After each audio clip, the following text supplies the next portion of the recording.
To walk the path of the mystic is to surrender to a sacred unfolding, one that does not follow the linear path of achievement or accumulation, but the spiraling current of remembrance. It is to heed a call not heard with the ears, but felt in the marrow, a deep, ancient summons that reverberates through the soul like a forgotten song. This path winds inward through shadow and light, through longing and silence, until the seeker becomes the vessel, and the vessel becomes the flame.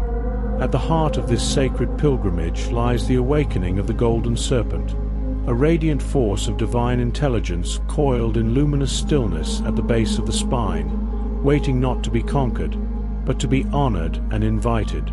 The Golden Serpent is not only a symbol of Kundalini or energetic ascent. It is the ancient living current of consciousness that has flowed through the temples of Lemuria, the mystery schools of Egypt, the sacred groves of Avalon, and the bones of your own becoming. It is the intelligence of Source coded into the human body, designed to awaken not through force, but through devotion. The mystic does not chase the serpent. He creates the conditions in which it chooses to rise. Through sacred rites lived and embodied, the mystic prepares the inner temple to receive the flame. The first of these is the rite of earth. Here, the mystic must come into full relationship with the body as holy ground. The spine is no longer a structure. It becomes a staff of light. The bones remember the songs of ancestors. The breath deepens into the belly, not just to oxygenate, but to root the soul into presence. Through this rite, the mystic clears fear from the root, not by denying it, but by tending to it like soil ready for planting. There is a reverence in stillness, in slowness, in touch. Walking barefoot on the earth, working with roots and stones, creating ritual from the mundane. These are the doorways.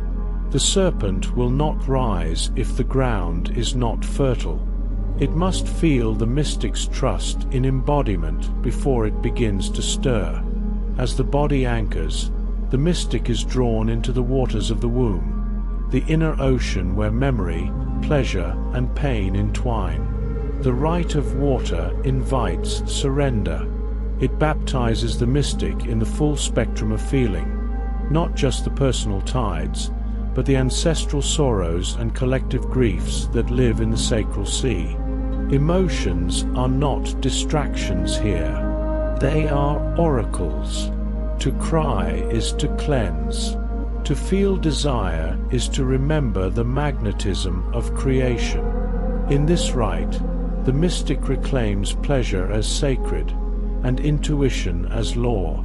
Movement becomes medicine. Song becomes invocation. The serpent sways within these waters, sensing the mystic's willingness to soften, to feel, and to flow. With emotions honored and cleared, the serpent approaches the furnace. The rite of fire demands everything that is false to be set alight. Here, the mystic confronts ego not as enemy, but as the architecture of fear, control, and projection that must be purified. The solar plexus burns with the will to become. Through fire, the mystic refines identity, not to destroy it, but to forge it in truth. Anger becomes direction. Boundaries become gates. Rituals of fire, candle ceremonies, and sun-gazing may accompany this rite, but the deeper work is the inner blaze, the willingness to allow the soul to lead. The mystic becomes a torch-bearer. The serpent begins to rise through the spine, drawn toward the light that now glows from within. As it coils around the heart, the mystic receives the breath of spirit in the rite of air.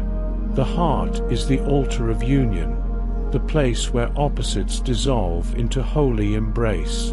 This rite is not about romance.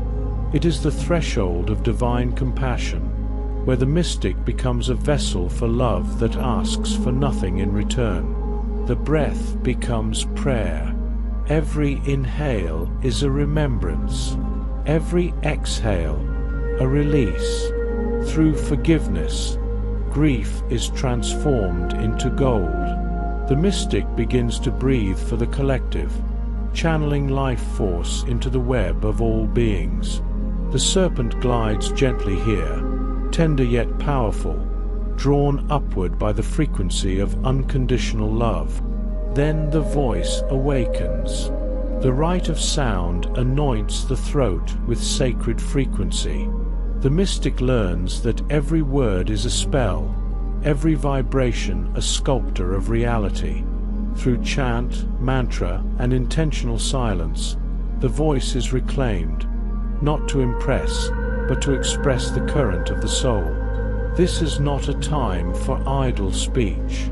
Words enliven the oracle of manifestation, vibrating truth into the field.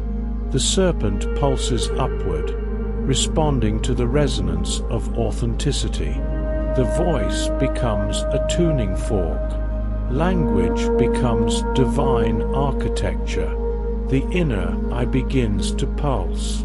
In the rite of sight, the mystic opens the gateway between the seen and unseen. The third eye does not awaken to entertain. It awakens to reveal.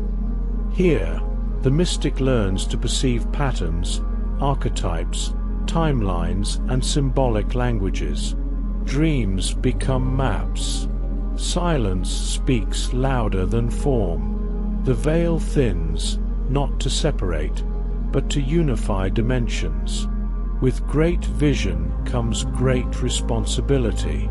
The mystic must see clearly without attachment, must witness without grasping.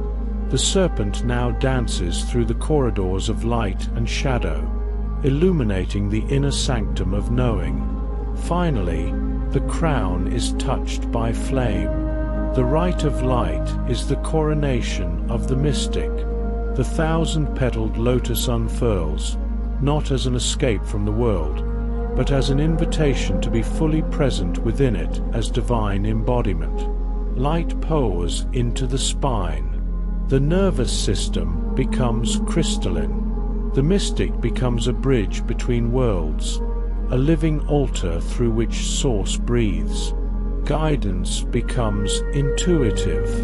Presence becomes transmission. The golden serpent kisses the crown and continues beyond it, spiraling outward in luminous arcs, connecting the mystic to celestial intelligence, ancestral memory, and the pulse of Gaia's heart. Yet this is not the end. The serpent does not simply rise once. She moves in spirals. She descends and ascends. She circles back to offer deeper initiations at every level. The rites are not static steps, but living thresholds that open as the mystic ripens. To awaken the golden serpent is to become the temple, the oracle, the keeper of the flame. It is to become love embodied, power humbled, and light revealed through the vehicle of form. This is the mystery. This is the path, not to transcend the human, but to sanctify it, not to chase the divine, but to awaken it within the bones, the blood, the breath. The rites are written in your body. The serpent remembers the way. All that remains is your devotional yes.